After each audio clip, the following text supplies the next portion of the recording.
Hi hello എല്ലാ കൂട്ടുകാർക്കും പുതിയൊരു വീഡിയോയിലോട്ട് സ്വാഗതം. അപ്പോൾ നമ്മളിതാ എടുത്തിരിക്കുന്നത് ഇതേപോലത്തെ ഒരു ട്രാൻസ്പെറൻറ്റ് ഷീറ്റാണ് കേട്ടോ. ഇത് OHP ഷീറ്റാണ്. അപ്പോൾ OHP ഷീറ്റ് ഇല്ല എന്നുണ്ടെങ്കിൽ നമുക്ക് ഏതെങ്കിലും ടൈപ്പ് ട്രാൻസ്പെറൻറ്റ് ഷീറ്റ്സ് എടുക്കാം, അതല്ലെങ്കിൽ ഗ്ലാസ് എടുക്കാം, അതല്ലെങ്കിൽ നമ്മൾ ടോയ് അങ്ങനെയുള്ള ബോക്സിലുള്ള സാധനങ്ങൾ മേടിക്കുമ്പോൾ കാണില്ലേ, ഉള്ളിലത്തെ സാധനം പുറത്ത് കാണുന്ന പോലത്തെ ഒരു ഷീറ്റ്, ആ ഷീറ്റ് എടുത്താലും മതി. ഓക്കെ, അതിനുശേഷം നമ്മളിതാ ഇതേപോലെ ഒരു പിക്ചർ എടുത്തിട്ടുണ്ട്. എന്നിട്ട് നമുക്ക് ഇഷ്ടമുള്ള പിക്ചർ എടുക്കാം കേട്ടോ. ഇതുപോലെ തന്നെ പിക്ചർ വേണമെന്നില്ല, നിങ്ങൾക്ക് ഇത് നോക്കിയിട്ട് ഇത് വരച്ചെടുക്കാം, അതല്ലെങ്കിൽ ഗൂഗിളിൽ നിന്ന് സെർച്ച് ചെയ്തെടുക്കാം. അതും അല്ലെങ്കിൽ ഇതേപോലത്തെ കുഞ്ഞു കുഞ്ഞു പിക്ചേഴ്സ്, ഫ്ലവർ പോലത്തെ ഷേപ്പുകൾ വരച്ചെടുത്താലും മതി. ഓക്കെ, അതിനുശേഷം നമ്മളുടെ ഈ ഒരു ഷീറ്റ് ഉണ്ടല്ലോ, ഇത് ഈ ഒരു പിക്ചറിൻ്റെ മുകളിലോട്ട് നമ്മളിങ്ങനെ വെച്ച് കൊടുക്കുക. ഓക്കെ, മുകളിലോട്ട് വെച്ച് കൊടുക്കുമ്പോൾ ശ്രദ്ധിക്കേണ്ട കാര്യം എന്ന് വെച്ചാൽ കറക്റ്റായിട്ട് വെച്ച് കൊടുത്തിട്ട് ഒന്നുകിൽ നമ്മൾ സൈഡൊക്കെ ഒന്ന് ടേപ്പ് വെച്ച് ഒട്ടിക്കണം. അതല്ല എന്നുണ്ടെങ്കിൽ നമ്മൾ ഞാനിപ്പോൾ ചെയ്തിരിക്കുന്നത് റൈറ്റിംഗ് പേഡുമ്പോൾ വെച്ച് കൊടുത്തേക്കാണ് കേട്ടോ. എന്നിട്ട് അതിൻ്റെ ഉള്ളിലോട്ട് വെക്കുമ്പോൾ നീങ്ങിപ്പോവില്ലല്ലോ, അപ്പോൾ അതേപോലെ നീങ്ങിപ്പോവാതെ നന്നായിട്ട് തന്നെ വെച്ച് കൊടുക്കണം കേട്ടോ, അല്ലെങ്കിൽ നമ്മുടെ വർക്ക് ആകെ വൃത്തികേടായി പോവും. പിന്നെ ഞാൻ ഇവിടെ ഒരു ഔട്ട്ലൈൻ വരച്ചിട്ട് കുറച്ച് ഭാഗം ഔട്ട്ലൈനിൻ്റെ പുറത്തോട്ട് ഇട്ടിട്ടുണ്ട്. ഇനി ഇതേപോലത്തെ 3D ഔട്ട്ലൈനറാണ് യൂസ് ചെയ്യുന്നത്. 3D ഔട്ട്ലൈനർ യൂസ് ചെയ്തിട്ട് നമ്മൾ ഈ കാണുന്ന ഈ ഒരു ലൈൻ പോലെ പിക്ചറില്ലേ, ഈ പിക്ചറിൻ്റെ ഒക്കെ മുകളിലൂടെ ഈ കാണുന്ന പോലെ നമ്മൾ വരച്ചെടുക്കാം. അപ്പോൾ ഇതുപോലത്തെ 3D ഔട്ട്ലൈനർ ഹോം മെയ്ഡ് ഒക്കെ ആയിട്ട് ഉണ്ടാക്കുന്ന ഒരുപാട് വീഡിയോസ് നമുക്ക് യൂട്യൂബിൽ അവൈലബിൾ ആണ് കേട്ടോ. അപ്പോൾ അത് നോക്കിയിട്ട് നിങ്ങൾ ഇതേപോലത്തെ ഗ്ലിറ്റർ ഇല്ലെങ്കിൽ ഹോം മെയ്ഡ് ലൈനർ ഉണ്ടാക്കിയാലും മതി. ഓക്കെ, അപ്പോൾ ഇതേപോലെ നമ്മൾ എല്ലാതും വരച്ചെടുക്കണം കേട്ടോ. നമ്മൾ താഴെ കാണുന്ന പിക്ചേഴ്സൊക്കെ നമ്മളുടെ ഇഷ്ടത്തിന് എല്ലാം വരച്ചെടുക്കണം എന്ന് പറഞ്ഞാൽ നമുക്കിതിൽ ഏതൊക്കെ പോർഷൻസ് ആണോ വേണ്ടത് ആ പോർഷൻസൊക്കെ നമ്മൾ ഈ ഒരു 3D ഔട്ട്ലൈനർ വെച്ചിട്ട് വരച്ചു കൊടുക്കാം. ഇതല്ലെങ്കിൽ നമുക്ക് ബ്ലാക്ക് കൊടുത്തിട്ടായാലും ചെയ്യാം കേട്ടോ. ഞാനിപ്പോൾ ഗോൾഡാണ് കൊടുക്കുന്നത്, കുറച്ചുകൂടെ നല്ലൊരു ഭംഗി കിട്ടും, അതുകൊണ്ടാണ് നമ്മൾ ഗോൾഡ് കൊടുക്കുന്നത്. ഓക്കെ, അപ്പോൾ നമ്മൾ ഇതേപോലെയൊക്കെ വരച്ചെടുത്തിട്ടുണ്ട്. ഞാൻ കുറച്ചൊക്കെ മാറ്റങ്ങളൊക്കെ വരുത്തി ഇതേപോലെ ഇങ്ങനെ വരച്ചെടുത്തിട്ടുണ്ട്. ഓക്കെ, അപ്പോൾ നമ്മൾ ഇതേപോലെ വരച്ചെടുക്കുക എന്നുള്ളതാണ് ആദ്യത്തെ നമ്മളുടെ പരിപാടി. ഇനി അതിന് ശേഷം നമുക്കിത് ഈ ഒരു ഗ്ലാസ് കളേഴ്സിൻ്റെ ഉള്ളിൽ കിട്ടുന്ന ലൈനറില്ലേ, അതായാലും യൂസ് ചെയ്യാം കേട്ടോ. എന്നിട്ട് നമ്മൾ ഗ്ലാസ് കളേഴ്സ് എടുക്കുകയാണ്. ഗ്ലാസ് കളേഴ്സ് എടുത്തിട്ട് നമുക്ക് ആവശ്യമുള്ള സ്ഥലങ്ങളിലൊക്കെ നമ്മൾ ഫില്ല് ചെയ്ത് കൊടുക്കുകയാണ് കേട്ടോ. ഇപ്പോൾ ഞാൻ ആദ്യം ഫില്ല് ചെയ്യുന്നത് ഫ്ലവറാണ്. ഫ്ലവറിന് ഞാനിങ്ങനെ പെറ്റലിന് ഫുള്ള് റെഡ് കൊടുക്കുകയാണ് കേട്ടോ. അപ്പോൾ മിക്സ് ചെയ്തിട്ടൊക്കെ വേണമെങ്കിൽ ചെയ്യാം. ജസ്റ്റ് ഈ ബോട്ടിൽ ഇങ്ങനെ പിടിച്ച് ആക്കി കൊടുത്താൽ മതി. ഒരു പ്രാവശ്യം ഒന്ന് ഞെക്കിക്കഴിഞ്ഞാൽ ബാക്കിയൊക്കെ ഇങ്ങനെ തനിച്ച് വന്നോളൂ കേട്ടോ.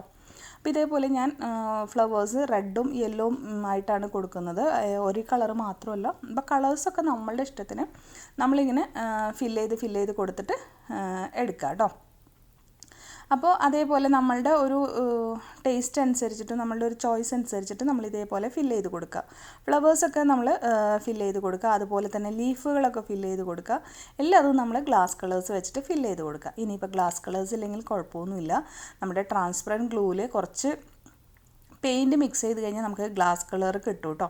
അപ്പോൾ അതേപോലെ ചെയ്തിട്ട് ഗ്ലാസ് കളേഴ്സ് ഹോം മെയ്ഡായിട്ട് ഉണ്ടാക്കിയിട്ട് വേണമെങ്കിൽ ചെയ്യാം. ഗ്ലാസ് കളേഴ്സ് ഇല്ലാത്തവരൊന്നും വിഷമിക്കേണ്ട, അപ്പോൾ അതേപോലെ ചെയ്താൽ മതി കേട്ടോ.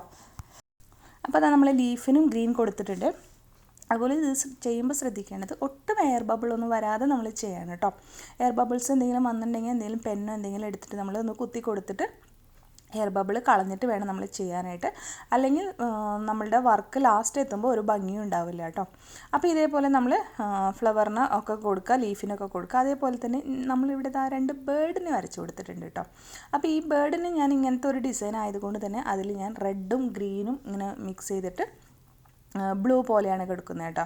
അപ്പോൾ നമ്മുടെ ഒരു ബ്ലൂ കളറിലുള്ള ഒരു ബേർഡ് ഉണ്ടല്ലോ, പൊന്മാൻ എന്നൊക്കെ പറയുന്ന ആ ഒരു ഇതിൻ്റെ ഫിനിഷിങ് പോലെയാണ് കൊടുക്കുന്നത്. അപ്പോൾ ഞാൻ റെഡും ബ്ലൂവും ഗ്രീനും യെല്ലോ ഒക്കെ കൂടെ മിക്സ് ചെയ്ത് അങ്ങ് കൊടുത്തു കേട്ടോ. അപ്പോൾ അത് നമുക്ക് അങ്ങനെ ഇന്നതുപോലെ വേണമെന്നൊന്നുമില്ല, നമ്മളുടെ ഇഷ്ടത്തിന് നമുക്ക് കളേഴ്സൊക്കെ അങ്ങ് കൊടുക്കുക, അത്ര തന്നെ ഉള്ളൂ കേട്ടോ. അപ്പോൾ ഇതേപോലെ നമ്മൾ ഫുള്ളായിട്ട് കളേഴ്സൊക്കെ കൊടുക്കുക, നമ്മളുടെ ചോയ്സ് അനുസരിച്ചിട്ട് എല്ലായിടത്തും കൊടുത്തെടുക്കാം. നമുക്ക് ഏത് കളർ വേണമെങ്കിൽ കൊടുക്കാം കേട്ടോ, ഇന്ന കളർ കൊടുക്കണം എന്നൊന്നുമില്ല. പക്ഷേ കുറച്ച് ബ്രൈറ്റ് ആയിട്ടുള്ള കളേഴ്സ് കൊടുത്തെടുക്കുകയാണെങ്കിൽ നമ്മുടെ ആ വർക്ക് ലാസ്റ്റ് വരുമ്പോൾ നല്ല ഭംഗിയായിരിക്കും കേട്ടോ. അപ്പോൾ നമ്മൾ ഈ ബേർഡിനും അതുപോലെ തന്നെ ഇതിനൊക്കെ കൊടുക്കാം. പിന്നെ ഇതേപോലെ ബ്രഷ് യൂസ് ചെയ്തിട്ട് ഷെയ്ഡിങ് ഒക്കെ കൊടുത്തിട്ട് വേണമെങ്കിൽ യൂസ് ചെയ്യാം. അപ്പോൾ ഞാനിത് അധികവും ഈ ഒരു ബ്ലൂ ഷെയ്ഡാണ് കേട്ടോ കൊടുക്കുന്നത്. അപ്പോൾ ഒരു നല്ല ലുക്കാണ് കാണാൻ ബ്ലൂ ഷെയ്ഡ് ആകുമ്പോൾ. അപ്പോൾ നമുക്ക് ബ്ലൂ ഷെയ്ഡോ ഏത് കളർ കൊടുത്തിട്ട് ഇത് ഫുള്ളായിട്ട് നമുക്കൊന്ന് ഫില്ല് ചെയ്തെടുക്കാം. ഓക്കെ,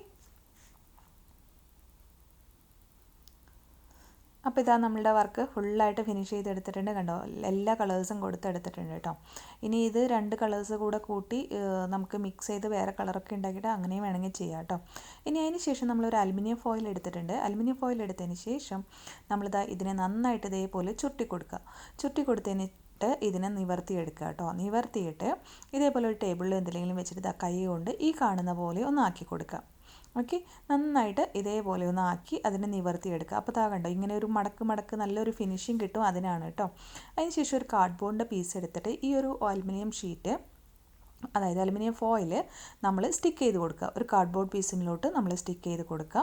സ്റ്റിക്ക് ചെയ്തതിന് ശേഷം ഇതിൻ്റെ മുകളിലും നമ്മൾ ഗ്ലൂ ഇട്ടിട്ട് നമ്മുടെ ഈ OHP ഷീറ്റ് അല്ലെങ്കിൽ ഗ്ലാസ് ഇതിലോട്ട് വെച്ചിട്ട് നമുക്ക് സൈഡിൽ ഫ്രെയിം ചെയ്ത് കൊടുക്കാം.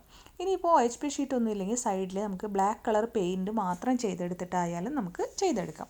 അപ്പോൾ ഇതേപോലെ നമ്മൾ ചെയ്തെടുക്കാം കേട്ടോ. അപ്പം നമ്മൾ ചെയ്യാൻ പോകുന്നത് ഇതേപോലെയല്ല, വേറൊരു മെത്തേഡാണ് നമ്മൾ ചെയ്യാൻ പോകുന്നത് ശരിക്കും. അപ്പോൾ അത് ഞാൻ വേറൊരു വീഡിയോയിൽ കാണിക്കാം കേട്ടോ. ഇനി ഇതേപോലെ അലുമിനിയം ഫോയിലൊക്കെ വെച്ച് ചെയ്ത ഫിനിഷിംഗ് വർക്ക് ഞാൻ കാണിച്ചു തരാം.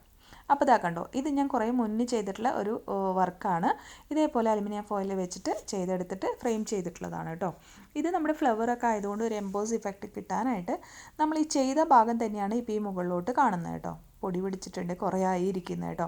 ഒരു പ്രശ്നവുമില്ല, നന്നായിട്ട് തന്നെ ഇരിക്കുന്നുണ്ട്. വർഷങ്ങളായി ഇപ്പം എൻ്റെ കയ്യിൽ കേട്ടോ. ഇത് ഏറ്റവും ഫസ്റ്റ് ഞാൻ ഗ്ലാസ് പെയിൻറ്റ് ട്രൈ ചെയ്തതാണ് കേട്ടോ ഇത്.